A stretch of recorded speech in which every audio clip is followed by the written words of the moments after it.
Yep, and welcome back to another combat mission Battle for Normandy after action video. This time we are fighting over the best bridge in Holland, which means you're going to be seeing the Market Garden module in action. The map we're going to be playing on is one of the historical quick battle maps based on the bridge over the Wilhelmina Canal at best. Whether this is actually the best bridge in Holland is a personal judgment. I'd prefer something that's easier to cross without getting shot to pieces. Historically speaking, this was in the area of responsibility of the US 101st Airborne Division, and the bridge at best was the objective of H Company of the 502nd Parachute Infantry Regiment. Just like everybody else in Market Garden, H Company ran into strong resistance from German units, sorting themselves into a coherent defence after the long retreat from France. One platoon from H Company almost reached the bridge, but it was beaten back, and the Germans eventually destroyed it to stop it falling into Allied hands. What you're going to be seeing here then is a meeting engagement across this bridge where I'm playing as the German army against the US army under Chris. Now, we didn't actually have the map preview on for this, so I didn't know what I was getting into. So I tried to pick a very aggressive force with plenty of firepower, plenty of mobility. I'm not really much of a fan of sitting back shooting at the enemy unless I really have to.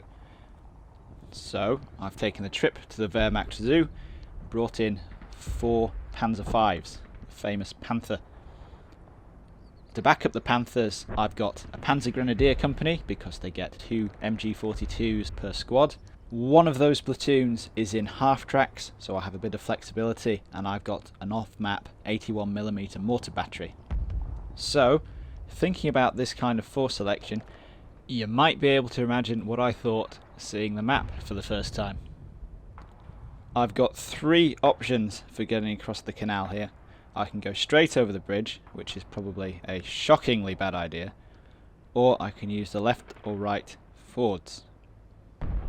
However I get across, I'm going to be squeezing my tiny force through a very narrow space, and they're going to have to crest that big embankment where everyone on the other side can see them. Twice if they're going over the fords. So my precious Panthers, moving across these, are going to be exposing their paper-thin side armour and the even thinner underbelly armour to any unpleasant individuals on the other side with bazookas, anti-tank guns, or even little Sherman 75mm guns. That's not good. I'm not even going to bother talking about the half tracks because they won't last 2 seconds before they turn into Swiss cheese based coffins. The infantry are probably going to have the best chance simply because they are smaller targets, but realistically this is going to be a high casualty exercise. Despite this, I'm still going to be going across, because if I sit there and we shoot at each other, it's going to be boring. This is just a tactical problem which has a solution, which I may or may not be able to pull off. So the hasty plan is to go left. I don't like the look of the right hand ford, it seems a bit too exposed. I'm staying well away from the bridge. The left hand ford is fairly well obscured by these L-shaped woods, at least to the front, and it looks like that's the best point for me to cross without getting totally shot to pieces. So what I want to do is rush up with my mounted infantry platoon, get the men across quick with as much support from my Panthers and mortars as I can bring them. Then, once my infantry has secured the L shape, I want to pass some Panthers through to take up positions here where they can dominate the far side objective with fire. That, coupled with the mortars, should hopefully knock Chris's Americans out of the cap zone, and I can go from there. Another infantry platoon is going to be watching the bridge and the right hand ford, seeing as though they're pretty close together. Hopefully they're going to be able to use that reverse slope to their advantage, fend off any attacks with the MG42s and the Panzerfausts and hand grenades. They're going to be getting the other 2 Panthers as backup. One of the Panthers is going to be out on the left to start with at least. The other one is going to be back on the main road covering the bridge. My last platoon is going to be in these woods in the middle as a reserve. They can go left, they can go right as I need them. It doesn't sound like an overly bad plan, but it really relies on my infantry succeeding in a probably contested water crossing, followed by some brutal wood clearance. I haven't really mentioned what my opponent is going to be doing while all this kicks off, and to some extent I'm hoping he's going to be a bit thrown by me trying to rush over the canal. But if he does come up with anything worrying, I should have all the crossing points covered, and the Panthers should be able to let me react pretty quickly. So I'm going to kick things off, and I'm going to start praying that Chris hasn't brought any nasty planes with him. Now, this is another land game, not a play-by-email, so I don't get an opportunity to replay each turn, to film the cool stuff and catch absolutely everything. What you're seeing is me trying to see it all live, trying to find a decent balance between filming cool things and actually being able to tell what's going on. So you'll have to bear with me on some parts of it. Right now, I'm really appreciating the fact that I can't hear that terrifying roar of incoming Allied fighter bombers, and there are no plucky pilots homing in on that massive dust cloud coming up through the woods to bomb, strafe or rocket me. That would really upset me. I only have a few tanks, and they're all very valuable. I don't want to be losing any of them, especially so early on. I really don't know why he's driving into the wall like that. Either the driver's been at the schnapps again, or they have some kind of unfinished business with whoever lives in this house. And over on the bridge we have our first spot of the day. There's some Americans. Now there aren't any Americans. This is exactly why I'm not going straight over the bridge like that. They drove straight, almost straight down the barrel of that Panther sitting there covering the road. It's not as dumb as it sounds. Reconnaissance by death. Chris now knows that there's a tank watching the bridge, so I've got at least one.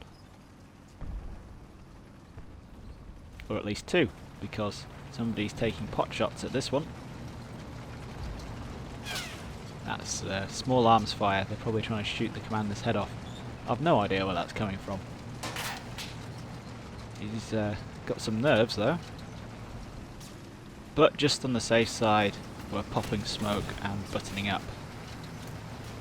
The smoke's a good one actually. I can use that to try and squeeze my infantry across. There they go, getting out the half tracks. That in the background is some more small arms fire coming at this Panther over here, who's buttoned up.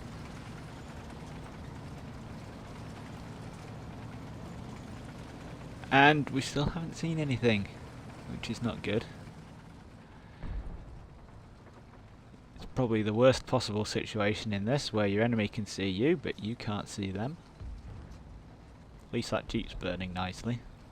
Let that be a lesson to everyone on the other side of the canal. There we go, it's the first squad going up over the embankment. And this is why I didn't want... Oh look, there's a Sherman. Oh dear. I can't really say that's that surprising, is it? I mean, I've done exactly the same thing, covered all the fords. At least that infantry squad is getting across okay. There's some more spots up there by that farm. Looks like a tank and an infantry squad, something like that. I'm moving that right-hand Panther there up to see if it can't get a good hull-down position behind the embankment and have a good look-see, blow something up. That Panther on the left, that one's going across. The infantry made it without being molested whatsoever. I'm trying to rush that Panther across. Hopefully it's going to get into a position where it can pop smoke again and give the infantry some more smoke cover.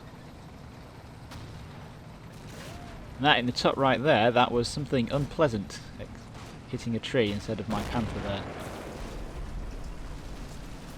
And enemy infantry in the woods, not surprising. Oof! Got lucky there. Shell from that Sherman down the road, missed the Panther. Probably took out that poor infantryman there. That squad have popped some more smoke, just to screen them off from the woods.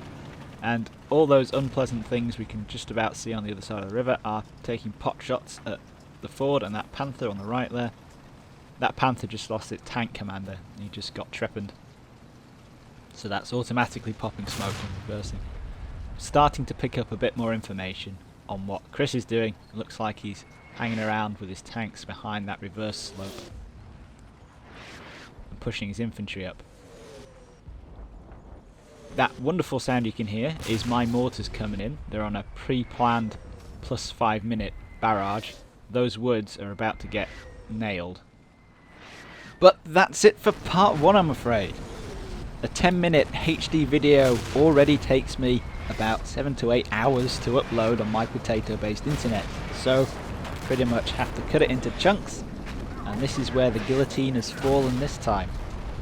Don't forget to comment, rate and subscribe, guys, and stand by for part 2, where the carnage really starts to get going and the body count starts to rise.